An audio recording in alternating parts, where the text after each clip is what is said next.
Hi guys, in this video I'm gonna show you how to fix camera of your laptop in Windows 11. So firstly, what you need to do, just hit right click on your Windows icon, then go to setting. Here you will see the section for privacy and security, and as you click there you will see the section for camera. So we have to open it. Then here make sure that the camera access should be turned on, and as you turn it on you will see a couple of applications that are using your camera access. So we have to tick to the application which we want to use in our camera in. So I want to use my camera on WhatsApp, so this should be turned on here. So once you do that, just close this and check if your camera is working or not. If it is not, you need to do the second thing. So in that case, again hit right click on the Windows icon, go to device manager. Right here we have the camera, as you can see, and just click on this little arrow.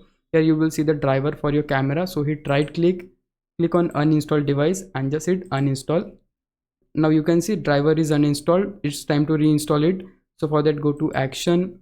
Here you will see scan for hardware changes. So just click here, and what it will do, it will automatically reinstall drivers for our camera.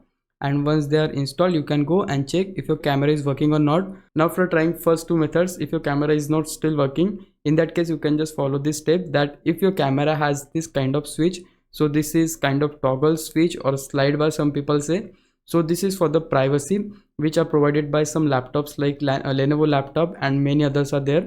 So we have to turn it on. So you just have to shift it towards this point or this point depending on your laptop, and some laptop has this type of switch as well.